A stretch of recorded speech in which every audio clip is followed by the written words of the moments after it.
এই অজুর বিষয়ে আমাদের বেশ কিছু ত্রুটি, বেশ কিছু ভুল ভ্রান্তি হয়ে থাকে।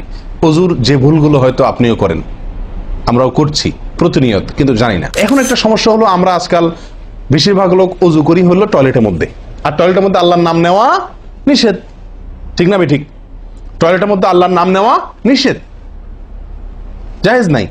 তাহলে আমাদের অজু যদি টয়লেটে, আপনার বাথরুমের ভেতরে যে কি করি, অজু করি, তাহলে আমি বিসমিল্লাহ বলতে পারবো না, কারণ আল্লাহর নাম নেওয়া বাথরুমে নিষেধ, টয়লেটে নিষেধ।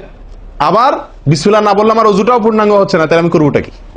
অজুর যে ফজিলত, অজুর যে ফজিলত মুসলিম বর্ণিত হাদিসে আসছে, নবী সাল্লাল্লাহু আলাইহি ওয়াসাল্লাম বলেছেন, যে ব্যক্তি পরিপূর্ণভাবে অজু করবে, পরিপূর্ণভাবে অজু করবে, ভালোভাবে অজু করবে, এবং অজুর শেষে কালিমাতুশ শাহাদা যেটা আছে, আশহাদু আল্লা ইলাহা ইল্লাল্লাহু ওয়াহদাহু লা শারীকা লাহু ওয়া আশহাদু আন্না মুহাম্মাদান আবদুহু ওয়া রাসূলুহু, এই কালিমায়ে শাহাদা পাঠ করবে অজুর শেষে, এই ব্যক্তির জন্য আল্লাহ সুবহানাহু ওয়া তাআলা জান্নাতের সমস্ত দুয়ার খুলে দিবেন। তাহলে আমরা বলতে পারি জান্নাতের 8 দুয়ারের সমস্ত দুয়ারের একটা রিমোট এখানে নবী সাল্লাল্লাহু আলাইহি ওয়াসাল্লাম আমাদেরকে বাতলে দিয়েছেন। একটি রিমোট, এই এক রিমোট টিপের সঙ্গে সঙ্গে 8 দরজা সব খুলে যাবে। সেটা হলো অজুকে কি করা, পরিপূর্ণভাবে করা। এখন একটা সমস্যা হলো, আমরা আজকাল বেশিরভাগ লোক অজু করি হলো টয়লেটের মধ্যে, আর টয়লেটের মধ্যে আল্লাহর নাম নেওয়া নিষেধ, ঠিক না? ঠিক, টয়লেটের মধ্যে আল্লাহর নাম নেওয়া নিষেধ, জায়েজ নাই। তাহলে আমাদের অজু যদি টয়লেটে, আপনার বাথরুমের ভেতরে যে কি করি, অজু করি, তাহলে আমি বিসমিল্লাহ বলতে পারবো না, কারণ আল্লাহর নাম নেওয়া বাথরুমে নিষেধ, টয়লেটে নিষেধ। আবার বিসমিল্লাহ না বললে আমার অজুটাও পূর্ণাঙ্গ হচ্ছে না, তাহলে আমি করবোটা কি? বলেন, সমাধানের পথ কি? পথ কি? কি করব? কি নিষেধাজ্ঞা অমান্য করে বিসমিল্লাহ বলবো, নাকি আপনার বিসমিল্লাহ ছেড়ে দেব? তাতে তো অজু আবার পূর্ণাঙ্গ হবে না, দুইটাই সমস্যা না? এই জন্য উত্তম এবং সবচেয়ে ভালো হলো অজুটা বাহির করার চেষ্টা করবেন। বেশিরভাগ জায়গাতে, সব জায়গাতে কম বেশ, বাথরুম টয়লেটের ভেতরে যদি বেসিন থাকে, তো বাইরেও টেপ বা বেসিনের ব্যবস্থা থাকে, থাকে না? থাকে না?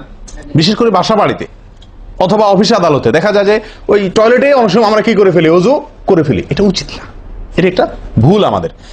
অজু আমরা করব বাহিরে। কেন? কারণ টয়লেটে অজু করতে গেলে আল্লাহর নাম নিতে হচ্ছে, আর আল্লাহর নাম নেওয়া নিষেধ।